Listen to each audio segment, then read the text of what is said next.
láyé kádé ó pẹ́ lórí o. èmi súnmọ́ bá níwọ̀n ẹgbẹ́ ìje mo jìnnà sábà níwọ̀n ẹgbẹ́ ẹ̀fà. kábíyèsí mo ní kádé ó pẹ́ lórí kírùkẹ̀rẹ́ odò kìíní lọ́wọ́ kí bàtà ó sì pẹ́ lẹ́sẹ̀ ẹ̀ bàbá. ìṣọ̀lá ò kí mo rí bá lọ́dọ̀ àwọn bàbá tó bí ọlọ́mọ ìṣọ̀lá ọmọ arólówó. ìyẹ̀rọ òkè ọlọ́fà mọ́jọ. tọ́jà lọ́fà lọ́jọ́ ọjọ́ sí wọn lọ́sọ̀jú tani nínú ògo. ó sojú ẹ̀bẹ̀ lálà ó sojú agùnmọ́tẹ̀ ó sì sojú àgbélé yàrá rà. ìyẹ̀rọ òkè sọ fẹ́ mọ kì í yín kí ìyanu ni. orí adé o èmi ò jẹ́ rọ́bà fi torí ẹni bá rọ́bà fi náà lọ́ba mọ́ ń pa. èyí lọ́mọ tọrọ ọbẹ̀ tó tọrọ abẹ́ àgbà tí ò bá wá rọ́bẹ̀ tọrọ àgbà tí ò bá rọ́bẹ̀ àmọ́ tọrọ abẹ́ torí abẹ́ tẹ́ ẹ̀rí yẹn ó dùn jọbẹ̀ lọ nínú ilé bàbá tó bí yín lọ́mọ àmọ́ ìbàdàn mọ́ tí àwọn tí a tó kó gbogbo ara wájú lọ́rùn jọ sí ìbàdàn lóòjọ́ ìlú àjàyí ìlú ògúnmọ́ náà ló tó kó kẹrin lójú ogun bàbá tẹ̀yìn lọ́wọ́ kẹ̀ǹdẹ̀rẹ́ bìbìjà ọmọ ọlọ́mọ apẹ̀rẹ̀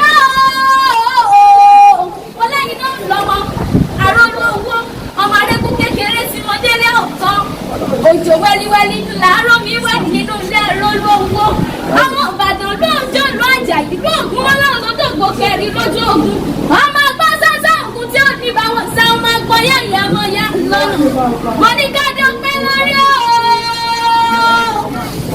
kí bàtà ó sì pẹ́lẹ́sẹ̀ ẹ bàbá international german swiss school ìsẹ̀bẹ̀g làwọn ń jẹ́ àpẹkájọ pé lórí bàbá olúbàdàn tilẹ̀ ìbàdàn ọba moshood ọlọ́lẹ́kan balógun ìṣọ̀lá ẹbẹ̀ yìí ni mo mú ké sí kẹ́ẹ̀kọ́ kẹ́ẹ̀ta o àkọ́rọ́kọ́rọ́ ní ti ìpínlẹ̀ ayé àbùkù bá ní kọ́ọ̀tù ọlọ́wọ́ bá fi jẹ́ ẹ̀jẹ̀ láéláé wọ́n bá láyé o àpẹkájọ pé lórí kí bàtà ó sì pẹ́lẹ́sẹ̀ ẹ bàbá àpẹkára ó lẹ gbogbo wa pátá ẹjẹ́ àpanupọ̀ ká sọ pé kábíyèsí fún olúbàdàn tilẹ̀ ìbàdàn.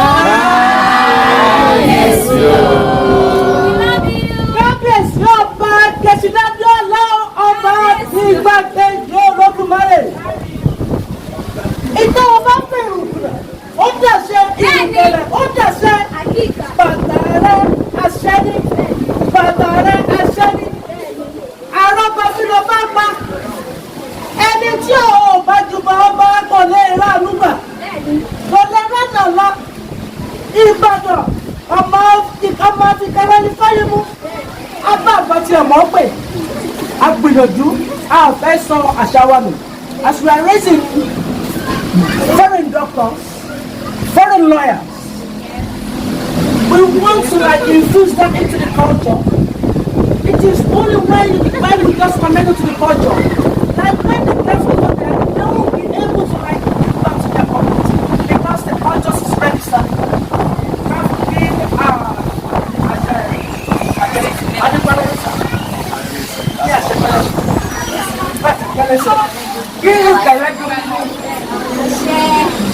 Kábíyèsí.